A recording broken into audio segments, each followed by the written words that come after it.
El 14 de febrero nunca había significado mucho para Alessandro Ricci.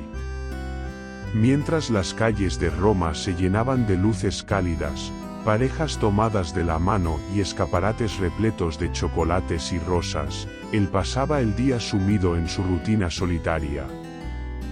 Vivía en Tivoli, un pequeño pueblo a las afueras de la capital, famoso por sus villas antiguas y jardines que parecían sacados de otra época.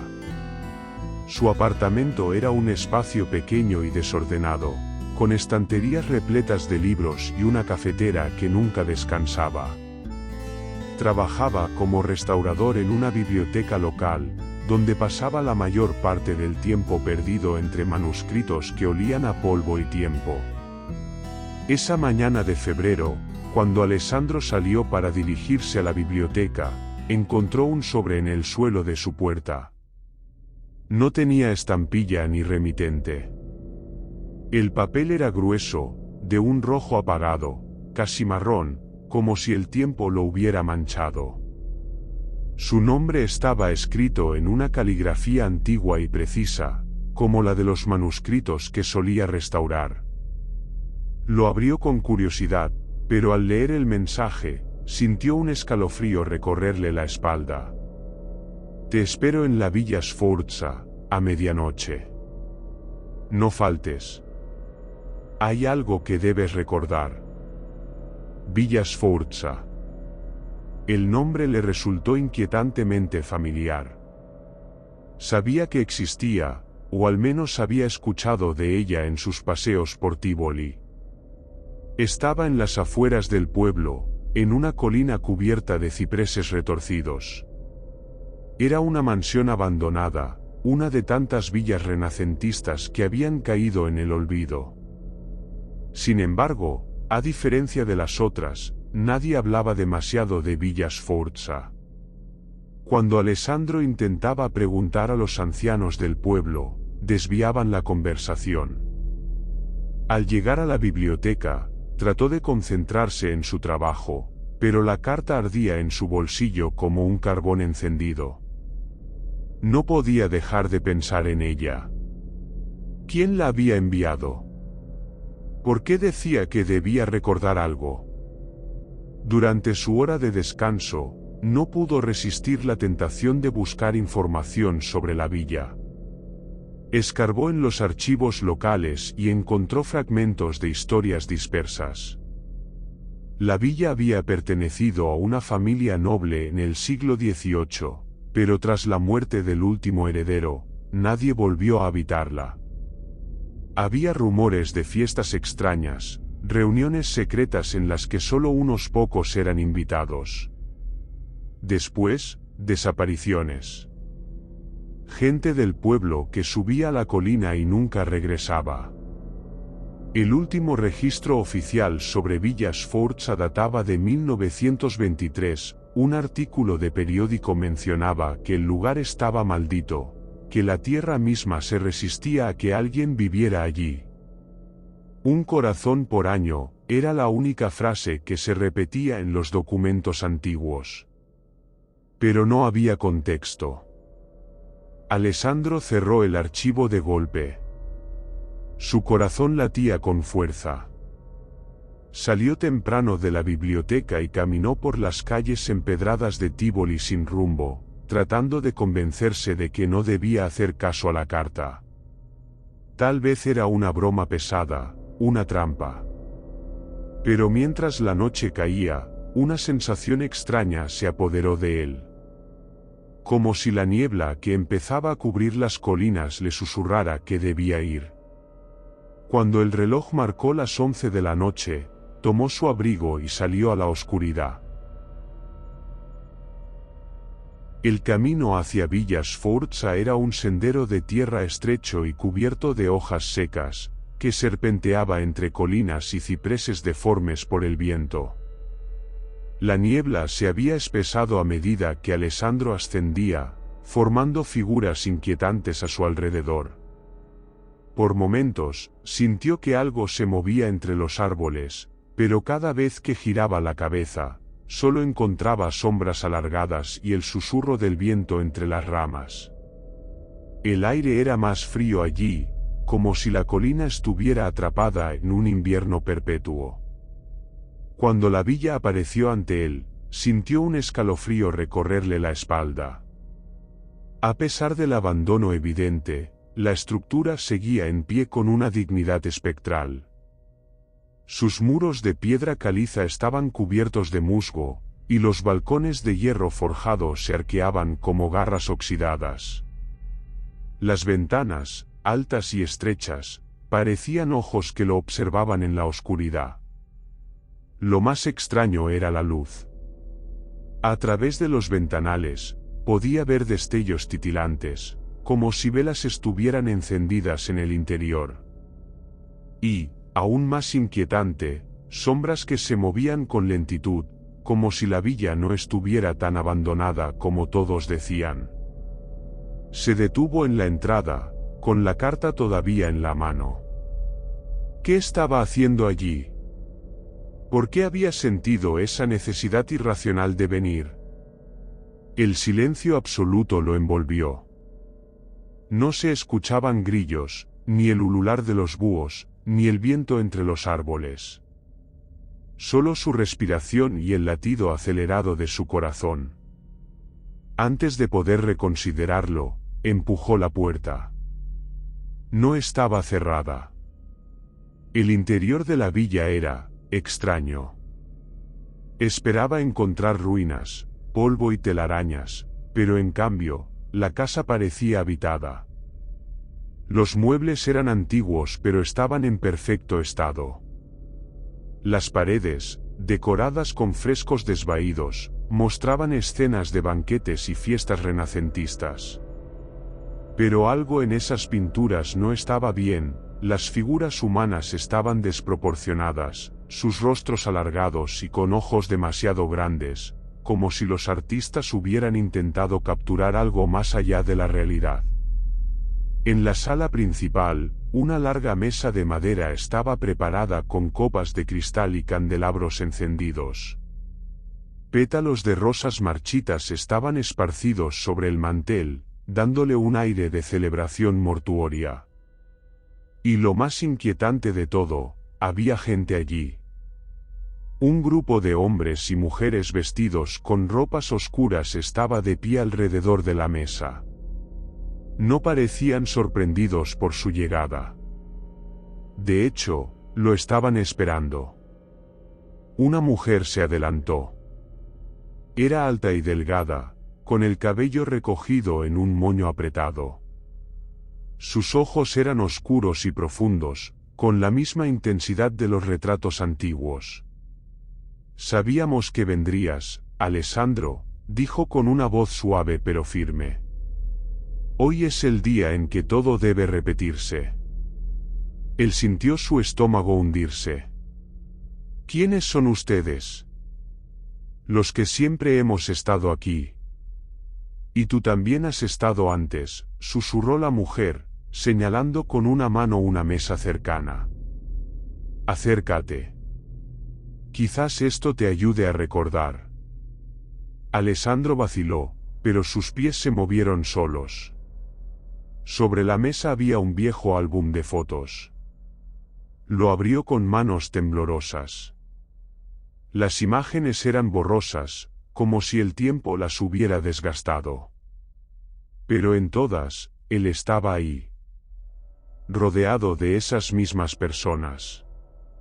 Celebrando San Valentín en aquella casa, año tras año. No podía ser posible. Se tambaleó hacia atrás, sintiendo que el suelo bajo sus pies se volvía inestable. Esto no puede ser real, murmuró, pero su voz sonó lejana, como si no le perteneciera. La mujer sonrió con tristeza. Lo olvidaste otra vez. Pero esta noche, recordarás. Alessandro sintió que la habitación giraba. Su visión se tornó borrosa, y un dolor punzante le atravesó la cabeza.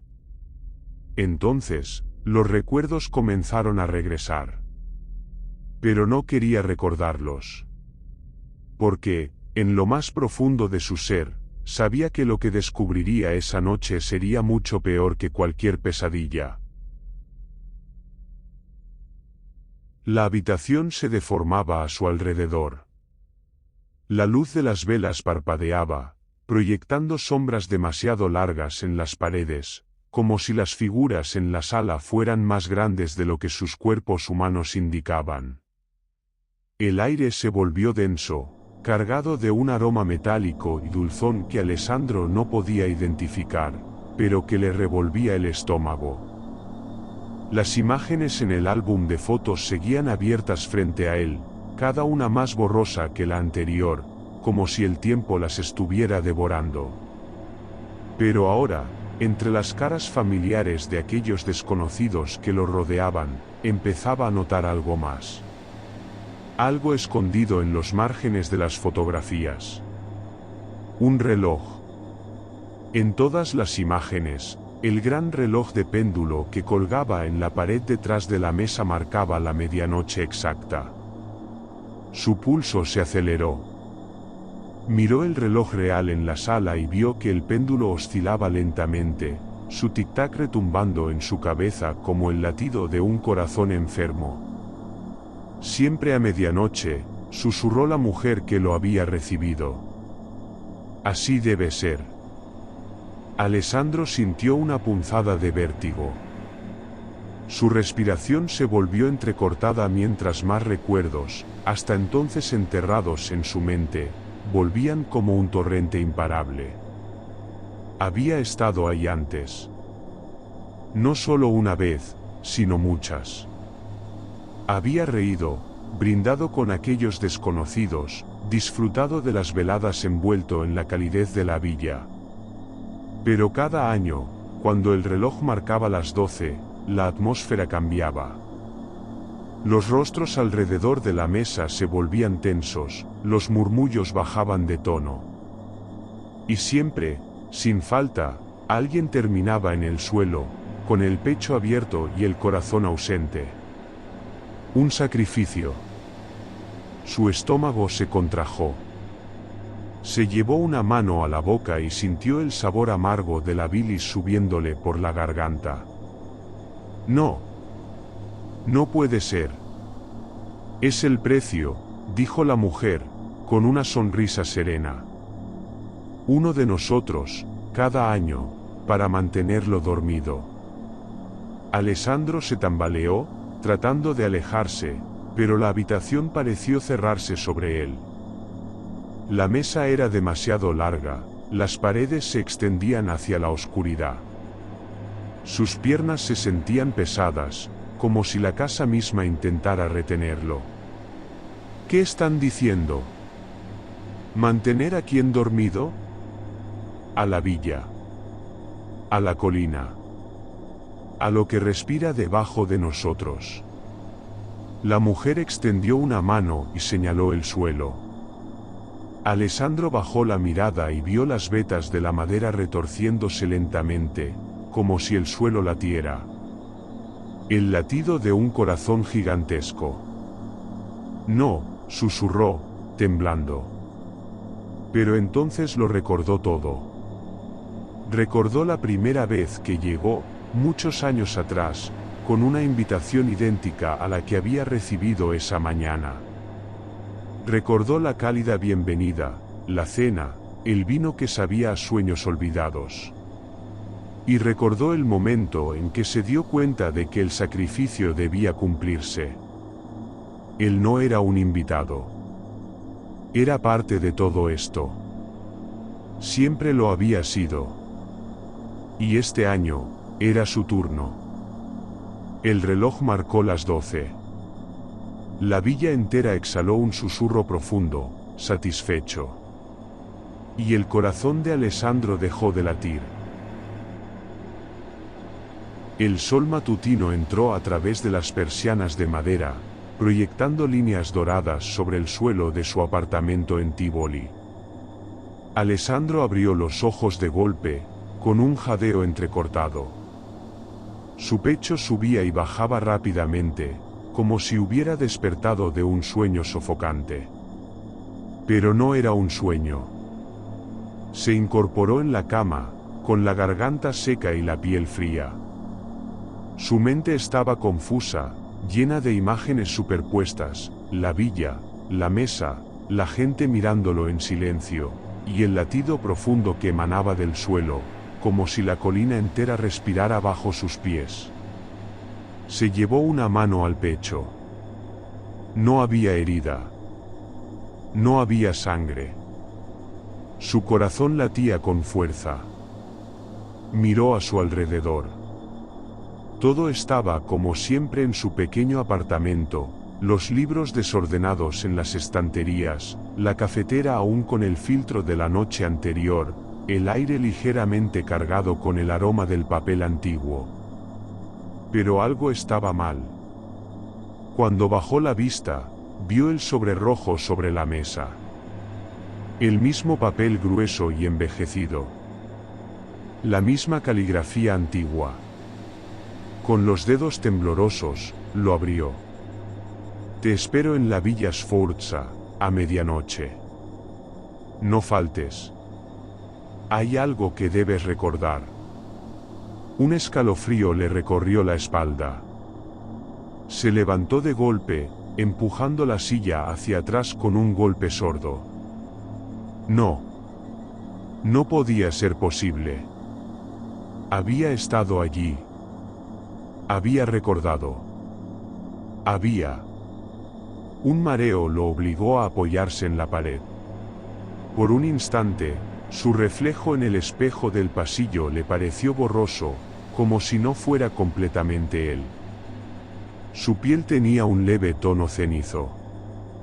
Sus ojos, algo en sus ojos no estaba bien. Corrió al baño y abrió la llave del agua. Se enjuagó la cara, tratando de calmar la sensación de vértigo. Cuando levantó la vista, vio el calendario colgado en la pared. 14 de febrero. Otra vez. Sus rodillas casi cedieron. El tiempo no había avanzado. Todo se había reiniciado. De alguna manera, la villa lo había devuelto a su punto de partida, como si la noche anterior nunca hubiera sucedido. O peor aún, como si hubiera sucedido muchas veces antes. Miró sus manos con desesperación. Algo dentro de él le decía que esto no era la primera vez. ¿Cuántos años llevaba atrapado en este ciclo? ¿Cuántas veces había subido a la colina, recordado la verdad, sentido el horror en su carne, solo para despertar nuevamente aquí? Caminó de un lado a otro, con el sobre aún en la mano, tratando de encontrar una salida lógica. Quemar la carta, escapar del pueblo, negarse a ir. Pero en el fondo de su mente, una voz susurraba la verdad. No importaba lo que hiciera. No importaba cuántas veces intentara huir. Cuando el reloj marcara las 11, sus pies lo llevarían de nuevo a Villa Sforza. Cuando la medianoche llegara, el sacrificio se repetiría. Y al día siguiente, despertaría nuevamente en su apartamento. El ciclo nunca terminaría. Afuera, la niebla empezaba a cubrir las calles de Tivoli. Y en algún lugar, bajo la colina, algo dormía con un latido profundo y paciente, esperando el siguiente corazón. La niebla cubría Tivoli con un manto espeso, desdibujando las calles y casas como si el mundo estuviera siendo borrado poco a poco. Alessandro caminaba por las estrechas callejuelas empedradas con la sensación de que algo invisible lo observaba desde cada esquina. Su mente luchaba por encontrar un escape, pero la desesperación crecía con cada paso. Sabía lo que iba a suceder. El sobre rojo había llegado nuevamente esa mañana. La carta con la misma caligrafía, la misma invitación. Sus recuerdos de la noche anterior estaban intactos, y esa claridad solo hacía que el horror fuera más insoportable. Trató de advertir a alguien. Fue a la biblioteca, intentó hablar con sus colegas, con los ancianos del pueblo. Pero nadie pareció entenderlo. Algunos lo miraron con confusión, otros con un vago reconocimiento, como si su rostro les resultara familiar pero no pudieran ubicarlo en ningún recuerdo. Era como si la historia estuviera borrándose de la mente de todos, excepto de la suya. Cuando llegó a la plaza central, se detuvo bajo la estatua de mármol de un antiguo poeta. Miró el reloj en la torre del campanario. Las manecillas avanzaban con una lentitud enfermiza hacia las 11. Sintió un nudo en el estómago. Se giró y vio a la mujer de la villa. Estaba allí, de pie entre la niebla, vestida de negro. Su expresión no era amenazante ni cruel, era serena, como si simplemente estuviera esperando el momento correcto. «No puedes evitarlo, Alessandro», susurró. «¿Por qué yo?», preguntó con la voz quebrada. «¿Cuánto tiempo llevo atrapado en esto?». La mujer inclinó la cabeza, como si buscara la respuesta en su propia memoria. «Desde antes de que este pueblo tuviera un nombre. Desde antes de que la villa fuera construida. La colina siempre ha reclamado un corazón. Y tú siempre has sido el elegido». Alessandro sintió un vértigo profundo, como si su propia existencia se desmoronara. Entonces comprendió algo peor. La niebla. No era solo un fenómeno natural. No era el frío de la noche cayendo sobre Tivoli. Era el límite de su prisión. Un velo que ocultaba lo que realmente había más allá. ¿Cuánto tiempo había pasado desde la última vez que realmente había visto el mundo exterior? Miró hacia la carretera que llevaba a Roma, pero la niebla la cubría como un muro impenetrable. Se dio cuenta de que no recordaba la última vez que había cruzado el pueblo, la última vez que había estado en otro lugar. ¿Era siquiera real fuera de este ciclo? El reloj del campanario comenzó a sonar. Las 11. Alessandro cerró los ojos con desesperación. Cuando los abrió, sus pies ya estaban avanzando hacia la colina, como lo habían hecho incontables veces antes. Y la niebla, eterna e infinita, siguió cubriendo Tivoli, asegurándose de que la repetición nunca terminara.